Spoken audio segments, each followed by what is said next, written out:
Okay guys, let's get started. What I'm going to do on this video is I'm going to take you through the happiness hierarchy.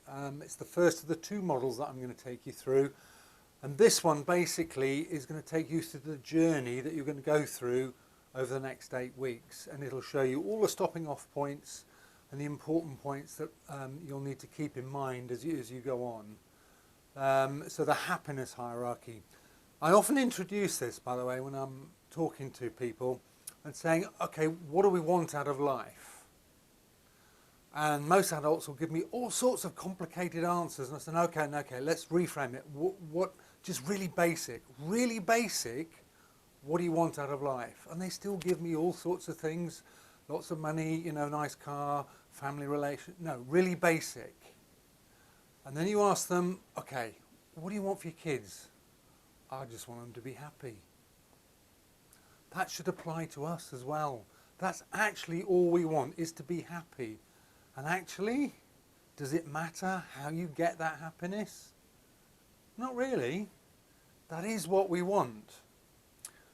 So, that's the starting point, happiness. Unfortunately, many more people have got the opposite going on, and obviously that's why you're doing this course, is because you've got an element of stress, anxiety and or depression. And indeed, that is what so many people are now suffering from. So there's more of that in our lives. Now, behind stress, anxiety and depression, one more thing, by the way, while I think about it. Stress, anxiety and depression are signals from your system telling you that the way you're living your life is wrong, and that you need to make changes. Now, you'll all be familiar with stress management. Why the hell would you want to manage your stress? By definition, that means it's still there, and you have to manage it with willpower, frankly. And that is one of my personal problems with CBT. CBT tends to teach you conscious mental strategies to manage your problem. Stop managing a problem, deal with it. And anxiety also is a signal from your system that there's something in your life that's not right and you need to make a change. Equally with depression. Now the problem actually is, as these things get worse, the mind goes into a loop and we're constantly stressed, anxious and depressed. And that's when things get out of control, frankly, and that's when we really need to do something about it. The interesting thing is when you actually understand what and how you're creating the stress, the anxiety and the depression, you're, pulling a figure out the air here, you're 70% of the way there to sorting it out. So this model, coming back to the model, is going to show you the stopping points in the journey that you're going to be on over the next 8 weeks. So most people have got too much stress, anxiety and depression going on. Now behind stress, anxiety and depression, or underneath it perhaps, is fear. Now there are two types of fear. There's real fear and there's false fear. Real fear is when your life's in danger. It's the flight or fight mechanism. And it's telling you to get out of the way of the speeding car, whatever it is. Now that is necessary. We need real fear. That is to keep us safe when our life is in danger. Question: how often is our life actually in danger today? Seriously. For most of us, probably never. Maybe the odd occasion. So should we be firing off the fight or flight mechanism?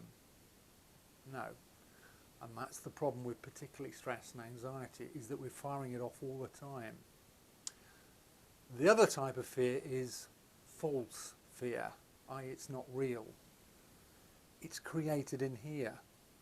It's not actually out there, it's in here.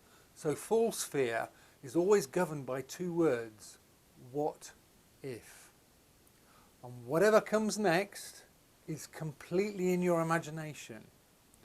Now, I'm not saying that what you're imagining couldn't happen, it probably could. But the fact is, at the time you're imagining it, it's not happening.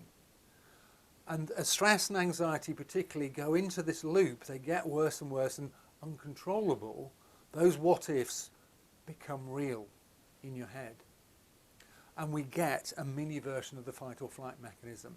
That's what I will be explaining to you in the next model. So make sure you've got the difference between real fear and false fear, because false fear is the problem.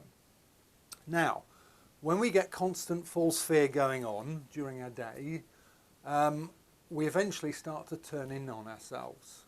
We start to blame ourselves for the problems that we've got in our lives. We start to doubt ourselves. We assume that everybody else is functioning fine, which of course they're actually not, but they're putting a good face on it just the way we are. So we turn in on ourselves, and we start the mind chatter in here, talking to ourselves about how useless, worthless, or whatever it is we are. And then what we start doing, as we turn in on ourselves, we start hiding. So we don't want to show people the real us because we're weak, we can't cope, whatever that we have going on in our minds. So we hide. And I realised, funnily enough, I was doing this well before I got into this sort of field. In the corporate world, I was hiding all the time. And I realised that I would shut the front door, normally in a hotel room, shut the front door, and I'd already got my mask on, so people couldn't see how rubbish and useless and worthless I was, because that's actually what I thought.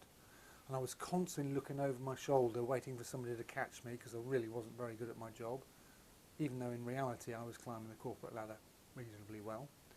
So there I was, mask on, so that people couldn't see how useless I was. I got a suit of armour on, obviously a metaphorical suit of armour, because the corporate world's a dangerous place and everybody's out to stab you in the back. But actually, a lot of us approach life like that, as though people are always out there to stab us in the back. And then what I would then have is a hologram of what I thought people wanted to see. And that hologram would change depending on who was in front of me. Now, where was the real me? Nowhere to be seen. And the mental effort to keep that hologram up and pretend to be somebody else is huge. Now, interestingly, when I'm doing conferences, obviously I've got people in front of me, and just as you go through that, the mask, the armour and the hologram, just watching people's reactions in the audience, because what's happening is, that's what I do every day. I go out, I've got a mask on, I've got a suit of armour on, and I'm projecting a hologram of what I think people want to see. And actually, isn't that what we do? And as I say, where's the real us? Now what we're trying to do in that situation is we're trying to be somebody else. Question for you. How the hell can you be happy being somebody else? You can't. It's not possible. And as I say, the mental energy to keep the hologram up is huge. So, the problem actually is we don't have self-awareness. Now, some people get quite upset when I say that. I would argue virtually nobody has got real self-awareness. And the reason I say that is 91% of your mind is unconscious. 9% is conscious. So we are aware of the conscious bit.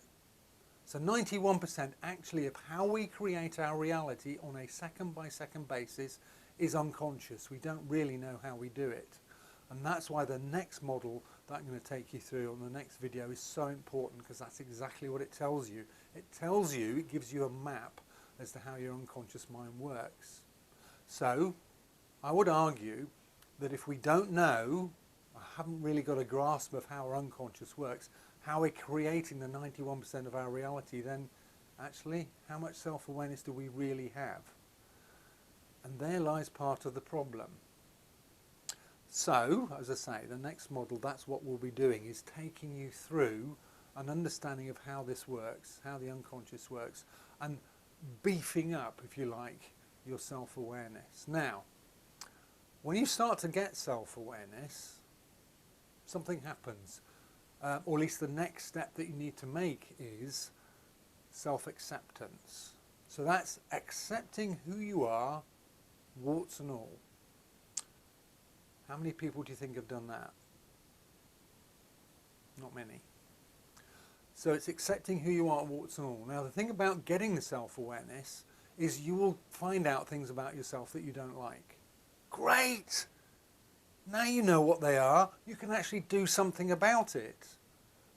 Prior to that, you kind of knew the areas that weren't quite right and you didn't really like, but you certainly didn't know what to do about it. So accepting yourself means dealing with the things that you don't like about yourself that you can change. The problem is there are things about yourself you can't change.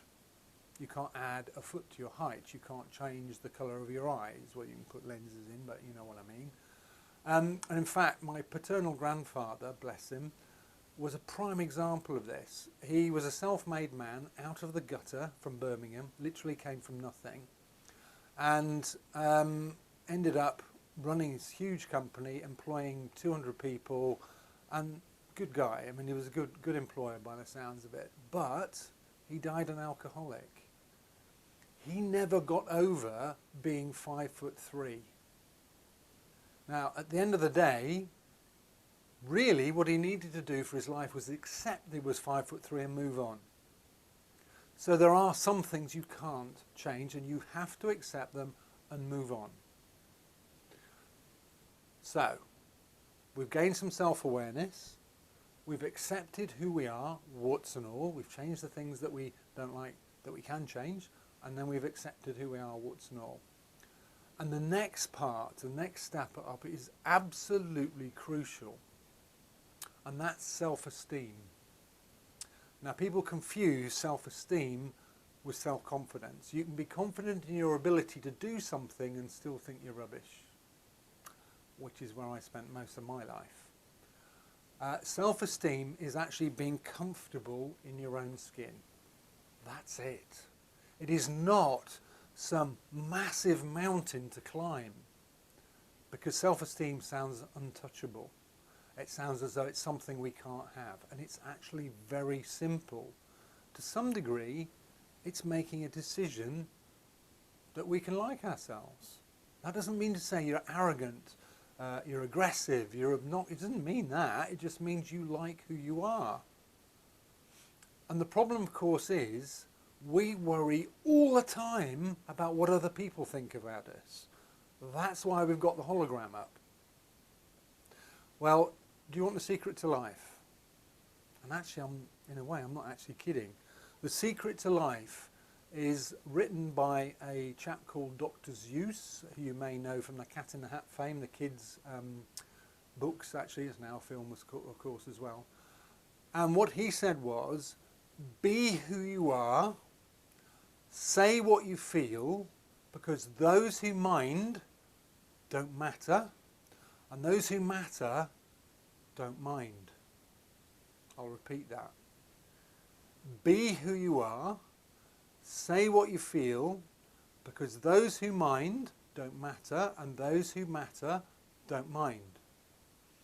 Now actually, very few people in your life actually matter. It's your mates and your family. And actually, it's not all your mates. I'm really talking about the ones that will put their life on the line for you. And there aren't many of those. Well, not for most people anyway. So there are very few people that actually matter. Yes, your boss matters, but that's in a different way.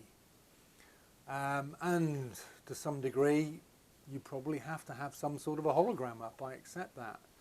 But knowing that it's a hologram, that's slightly different.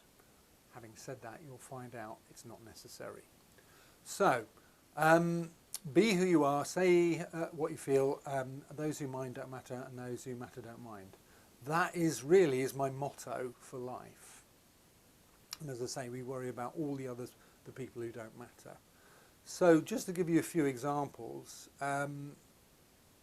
when I had my breakdown, a lot of people that I knew disappeared into the woodwork. To be fair, they were probably unsure how to handle it, but that's when you find out who your real friends are, the ones that really stick by you, the ones that matter. And again, those people that dropped away, fine, I'm not rude, I'm polite, but they're not my people. My people are the ones who matter. And actually, we spend a lot of our time, like I keep saying, worrying about other people. So, just as another example, when I was doing a seminar last summer, I got 300 and odd entrepreneurs in the audience, and this is interesting actually because it puts it in a numbers context, self-esteem. 300 odd people in front of me, entrepreneurs, and I asked the question, and I'm asking you at the same time actually, how many people in your life do you reckon have self-esteem? How many people in your life do you reckon are comfortable in their own skin? Now you can't know the answer completely, but seriously, how many people do you think are actually comfortable in their own skin? So there I was at the conference, I gave them sort of 30 seconds to think about it, count them up. I said, okay, who knows more than 5? And these strapping lads in the front row, hair slicked back, muscles bulging out their t-shirts, put their hands up. And I smile. And I say, okay guys, look behind you. Nobody else has got their hand up. Nobody. And they look confused. They hadn't really just listened to what I was saying in the model. That is a hologram, effectively. They'd not understood it. Okay, so everybody else, who knows more than 2 people that are comfortable in their own skin? And about 20 people out of 300 put their hands up. Now, okay, there have been loads of people perhaps who wouldn't put their hands up anyway, although it was anonymous. But if we were reasonably generous and said, okay, 5% of the population have self-esteem, how bad's that? And actually, think about it, very few people have self-esteem. And as I say, it is just being comfortable with who you are. The next step up from having self-esteem is actually going out and into the world and being you. So, no mask, no hologram, no armour, just being you. So that means being authentic, being real. And there are very few people that do that. And one of the reasons for that is when we were this high, we were taught never to show our vulnerabilities, never show our weaknesses, because somebody else will be out there to stab you in the back. So we hide our weaknesses. Well, as soon as you hide your weaknesses, you're not authentic. And it also means you're not happy with who you are. Because if you're happy with who you are, you show your weaknesses. Now that sounds mad, doesn't it? That sounds like you're completely unprotected. But you know, being vulnerable is the most powerful thing in the world. Which of course sounds totally counterintuitive. But let me give you some examples and then I'll tell you why that's the case. You look at any field where somebody stands above the rest and they will have shown their vulnerabilities. I can almost guarantee it. So if you take Richard Branson, one of probably the most famous entrepreneur in the world, terribly dyslexic, has dyscalculia as well, he has for years and years and years and years and years openly supported charities for dyslexia particularly, and has been totally open about his difficulties with words and numbers. Now that's not exactly stopped him being the successful man he is. So he's been vulnerable, but you wouldn't see him as vulnerable, would you? Another example is Winston Churchill. He is the chap who came up with the expression, the black dog of depression. So in other words, the whole electorate knew that he was depressed. Didn't hide it. Well, probably one of our greatest prime ministers ever showed his weaknesses. Nelson Mandela is another example. One of the things he admitted to quickly after coming out of prison all those years ago was that he was ashamed of having been a terrorist for most of his life. Wow. So these people are being totally open, honest, and authentic. And they are some of the most powerful people, have been some of the most powerful people in the world. So, being authentic, being vulnerable, is actually very powerful. And when I realised that, when it really struck home for me that authenticity, being myself, regardless of what people thought, was so important, that's when I actually put up on my website that I'd had a breakdown. Because if somebody thought of me that I was weak because I had a breakdown, fine. They're not my people. I'm really not worried. They can judge all they like, it's fine. I'm really not worried. Now, to explain what happens when you're completely open and you're vulnerable and you're authentic is quite difficult because it's unseen. You may have heard of this, but only 7%, there is some argument about the actual figures, by the way, but just take the numbers as rough. Only 7% of the way we communicate as human beings is in the language that we use. 7%. 38% is in the tonality, the way we deliver those words, and I would include hand gestures in that. Well, that leaves 55% of human communication is completely unconscious. We don't know how we do it. And it's never been scientifically proved how we do that. This, to give you an extreme example, and we've all had experiences a little bit like this. You meet somebody for the first time, you shake their hands, you look at each other and you smile, and you know that you're going to be lifelong buddies. Okay, I'm exaggerating a bit, but you know you like that. How the hell do you know that? How do you know you like that person? They haven't even spoken yet, but you know. It's that unconscious communication. Now, I would argue if you've got a mask on, you've got a suit of armour on, and you're projecting a hologram, A, the real you's not there anyway, but there's a whacking great big barrier in your communication because that 55% isn't you, it's not real. So when we're communicating to people and we're being inauthentic, I mean the ultimate example is lying. We tend to know when people are lying. How do we know? Unconsciously. So when somebody's not being themselves, we kind of know. We don't necessarily know that that's what it is, we're just not quite comfortable with that person. When you're authentic, there is no barrier in your communication.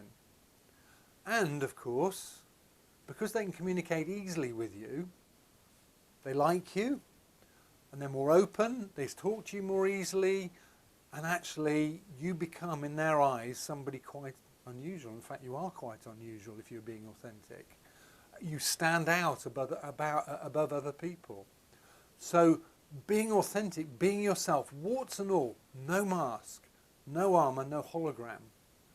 That's what you're aiming for. Now, okay, I'm not, authentic all the time, but actually, when I'm not, I kind of know.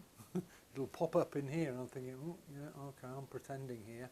And then I can make a decision. I either continue to pretend, because sometimes, to be honest, that is the easiest way. For example, if you've got a really awkward boss, you're better off pretending to some degree, but knowing that that's what you're doing makes the difference. So the goal, in many ways, the single goal that I want you to remember is the self-esteem, is being comfortable with who you are, and then going out into the world and being that person. And okay, that question may have popped up again. Well, hang on, what's this got to do with stress, anxiety and depression? Well, when you're yourself and you're not maintaining that hologram, the mental energy of keeping that hologram up, I know that when I was in a meeting, for example, I'd be worried about what people were thinking about what I would say. So I would quite often rehearse in my head what I was going to say in the meeting before I actually said it. And of course, 9 times out of 10, the conversation's moved on. But the mental energy to do that, to pretend to be somebody else, it's huge. It causes stress and anxiety. It causes the mind chatter in your head. And also, as I said, how the hell can you be happy being somebody else? You can't. Now, it's kind of hard to be you, to be authentic, if you don't like yourself.